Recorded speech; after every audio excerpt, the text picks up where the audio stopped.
dugu tintan ko sigi mandi o sigi mandi de fɛn o fɛn ɲɛmɔgɔ ka ɲi a la dɛ ko kɛra cogo cogo ɲɛmɔgɔ ka ɲi a la parce que n'a gɛlɛyara a bɛ se ale de ma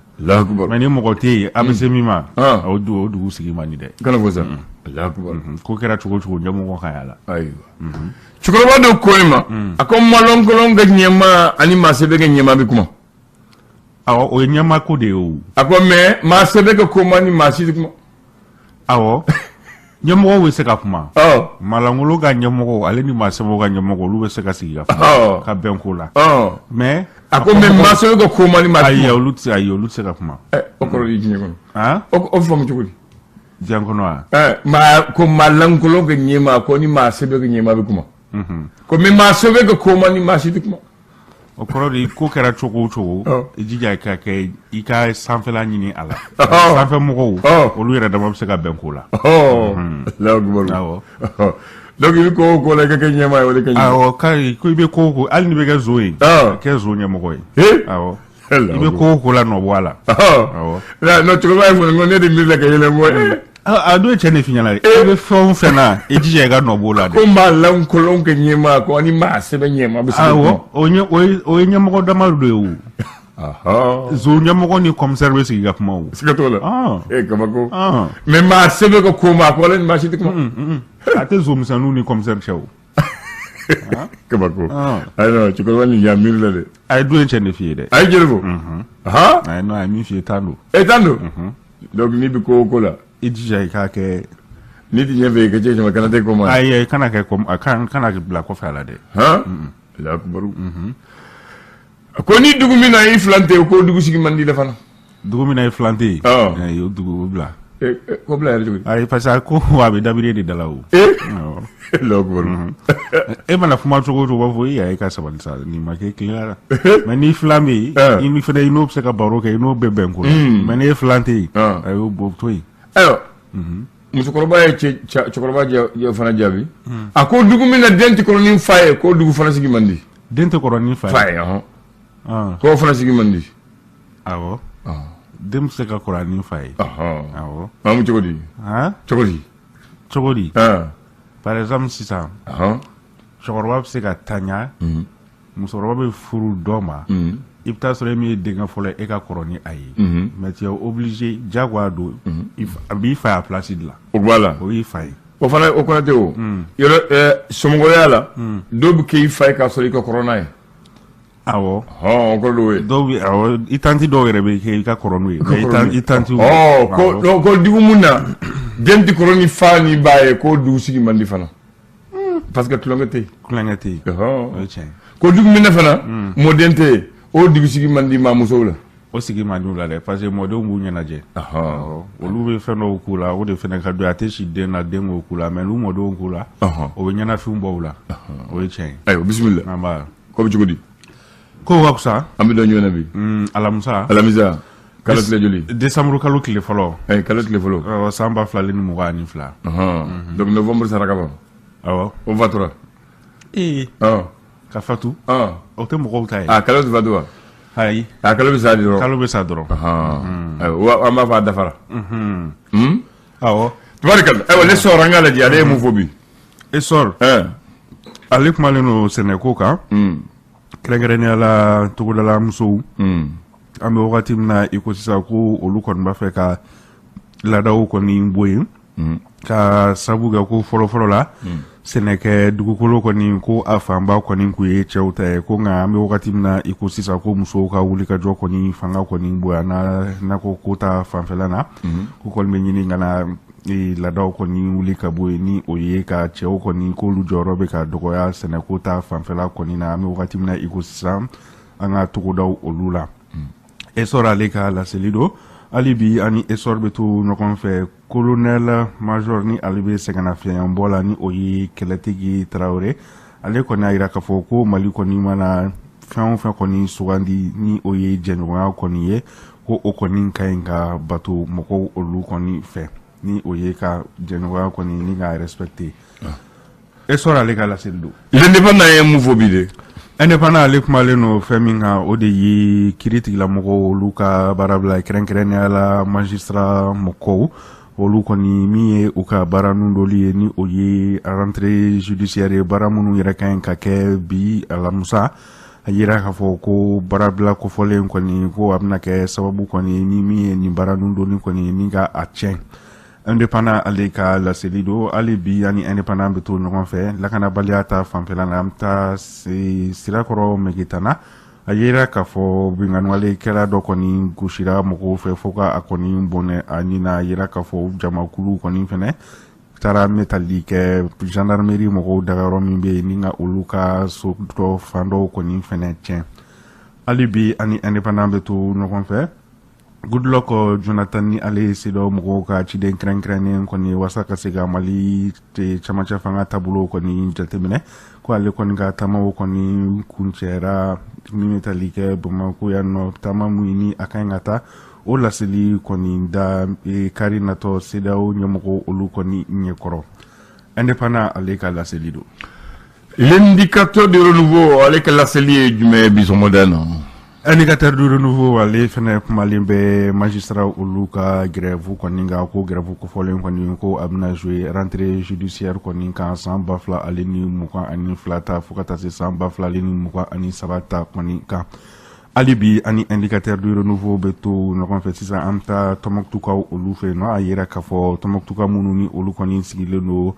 jidaw kɔni na ko gɛlɛya kɔni bɛ se ka u kɔni sɔrɔ min bɛ tali kɛ inondation ta fanfɛla kɔni na o de hukumu kɔnɔna na ko welewelemada kɔni kɛlen do k'a ɲɛsin u ma k'u ka sigiyɔrɔ kofɔlenw kɔni bila wasa ji kɔni kana se ka cɛnni kɔni don u kunna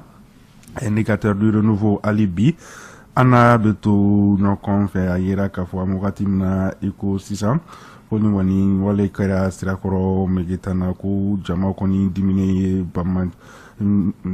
cɛnnikɛla dɔ kɔni minɛni ka gosi fo ka bɔnɛ ani na yira k'a fɔ wale jugukɛbaw kɔni fɛnɛ min ni olu kɔni wulila ka nisɔngoya yira kɔni kɛ ko a baaraw kɔni taara laban gendarmerie kɔni na min yɛrɛ kɛra sababu ye ni ka gendarmerie kɔni fan dɔw fɛnɛ tiɲɛ indicateur du renouveau hali bi a n'a bɛ to ɲɔgɔn fɛ école karamɔgɔw kɛrɛnkɛrɛnnenya la kajolokaw olu kɔni fɛ yen nɔ école karamɔgɔw ka lafasalitɔ min kɔni bɛ yen olu kɔni ka nisɔngoya yira kɔni kɛ ka sabu kɛ directeur dɔ ale kɔni ka nomination kɔni ye kajolo kɔnɔna na okumu kɔnɔna na sigidala mɔgɔw kɔni kɛn bɛ ka bagabagali wale dɔw kɔni boloda ka ɲɛsin nin ma kofɔle ale ma indicateur de renouveau hali bi a n'a bɛ to ɲɔgɔn fɛ n bɛ tali kɛ ko nin ye kalan ye min ɲɛsinna an ka finitigilakaw ma kɛrɛnkɛrɛnnenya la polisiw minnu ye jeunesse kɔni kɔnɔna na ko nin ye polisi 1000 bɔɲɔgɔnko kalan kɔni taara ka ɲɛsin olu kɔni ma wasa lakana a bɛ se ka sabati cogo min na ko baara ninnu kɔni sera ka kɛ ni kulu min ka dɛmɛ o de ye Nations Unies ye indicateur de renouveau hali bi a n'a bɛ to ɲɔgɔn fɛ kɛnɛya ko ta fanfɛla na OMS n'o ye Organisation mondiale de la santé ale kɔni ye dilan fila kɔni di min bɛ tali kɛ Kati ale kɔni dɔgɔtɔrɔso kɔni ma dilan kofɔlen ninnu kɔni opération dilan olu de do indicateur de renouveau ale ka laseli do. Le challenger ka kuma ye jumɛn ye challenger kumalen no fɛn min kan o de ye ko nin ye professeur dɔ ye min ni ale bɛ sɛgɛnnafiɲɛ bɔ kɔni na a bɛ gawukaw olu fɛ yen nɔ ale kɔni kɛmɛ ka welewelemada kɔni kɛ ka ɲɛsin Yamusa Kamara kɔni ma ka sabu kɛ ko Yamusa Kamara ale kɔni colonel Asimi Goita kɛrɛfɛ maa ye ko a fɛnɛ a bɛ caman dɔ lakana ko ta fanfɛla kɔni na o de hukumu kɔnɔna na kɔni kɛmɛ ka welewelemada kɛ ka ɲɛsin Yamusa Kamara kɔni ma lakana ko ta hukumu kɔnɔna na. Les Échos wili Les Échos ale kumana fɛn min kan o de ye an bɛ wagati min na i ko sisan magistrat olu ka baarabila min ye sam ni ale ɲɛmɔgɔ ye Burama Kariba Konate olu fo ka taa se Selima ɲɛmɔgɔ ma ni o ye Adi Maki Sale olu ye laseli kɛ k'a yira k'a fɔ ko olu ka nin baarabila kofɔlen kɔni ko u ka laɲini tɛ dɔwɛrɛ ye ko jamana ɲɛmɔgɔ kɔni b'a fɛ ka na ni olu ka baarakɛ kulu kɔni kɔnɔna na ni dɛnkɛrɛfɛ ale ni ka mɔgɔw kɔni farafara ka bɔ ɲɔgɔn na ko u b'a fɛ ka na ni o wale min kɔni ye ko olu tɛ jɛ ni o ye o de hukumu kɔnɔna na k'olu kɔni kɛn bɛ ka tile 5 baarabila in kɔni boloda. Les Échos ale ka laseli do alibi amni les échos beto no kon fe sisa amta docteur so olu konnana krenkrenela la faso aleka docteur so konnana ni oye centre de santé publique ye amo wakati na ko sisa ko noko konni ko afanga konni boyane no faso aleka docteur so olu konnana amba kuncheni Bamako oula le soir de Bamako. Soir de Bamako akodi alif malime femingham wakati na ko sisa ko korsenana o luka kulu kon kondana ko gelea konimbe ukame wakati na iko sisa alibi ani soir de Bamako beto no kon fe ko ni chamache fanga nyamoko somogo do ko ni ko ale kon be ka trafic d'influence kon ke ni oye kata pi moko ko ni ka la silike ka ira ka foko ale présent ka moko ye olu fana be siran inga akala nyinu olula sabati alibi ani soir de Bamako beto no kon fe et c'est ça ni oye commission de suivi de l'accord olu ka nyola jeba tako binani ani wolu la ko okoni nyonkiri la folon sema koni keme ka condition koni kemi ko baro koni bese ka damine nga ko baro koni ko abela jelen koni ka ke wage ale nyana Ismail wage ni ale be ale nkilea ministre so o nyamayi alibi ani soir de Bamako beto no kon fe ira ka fo bamanchi wale keba moko kidal konnana ko olu kontara kalanso koni datugu wale ni okoni maja sigidala moko olu ye soir de Bamako alibi anabitu no kon fe wasa politique ko hukumu konnana basiki besiri kana chogo mina premier ministre mi ni ale ye premier ministre par intérim ni o ye colonel Ablaye Maïgaye ale koni ni kulu mi ni politique to nga frano nga kulu na be foma ko cadre des partis et regroupements politiques ale ni olu koni nyogoye koni senfo koni u fena u akilinata koni ke gafeni ka adama wasa chama chafanga ale baro bisika ke kanye choko mina so de Bamako abla andana me saluli kanali ayo ni saloni kena ebite ko ka jaka fini josi pas faso barodo faso baro ke o choko la awo ko faso baro e bogo barade ko ni bogo bara ebite ke fla de ko ka josi mais ko ni di bara ebite ne mu yanikako awo ayo re di mu ya ko atimi mai aha voilà Mali la école folo mun dahel Mali kono depuis Mali kere Mali depuis la Wale depuis tuba bo mara fobi ibodo Kai alors école folo dans les années 1886 1er décembre 1886 ah ouais. Le lieutenant-colonel Simon Gallieni Joseph, celui qui a fait une lettre circulaire pour l'organisation des écoles dans le Soudan français, qui est l'actuel Mali, qui était en ce moment une colonie de l'Afrique occidentale française. Ko ya mara jagoyala ambuka marala ko sita ubna école de daïla kan la kana donc kan kalan donc école circulaire follow bora le 1er décembre 1886 bi am le 1er décembre là o don kelen ka circulaire bo o don kelen ka école daïla imayewa ay école mun daïla odo le 1er décembre 1886 à Karakai ay école daïla ay école to godon l'école des fils des chefs. École des fils des chefs. Donc,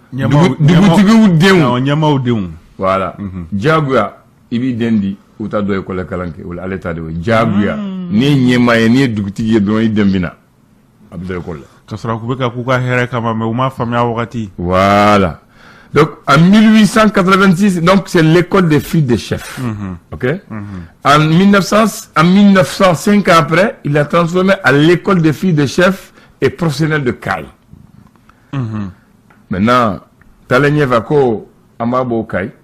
Amnana et Bamako, parce que Faba Fanana Bamako. Donc, comme Faba Folo tu Kai, Faba est la Mana Bamako, école Folo Mumbikai, Ambo est la Bamako. Donc, au Hukum Kono, il a demandé de transférer l'école des filles de Kai à Bamako.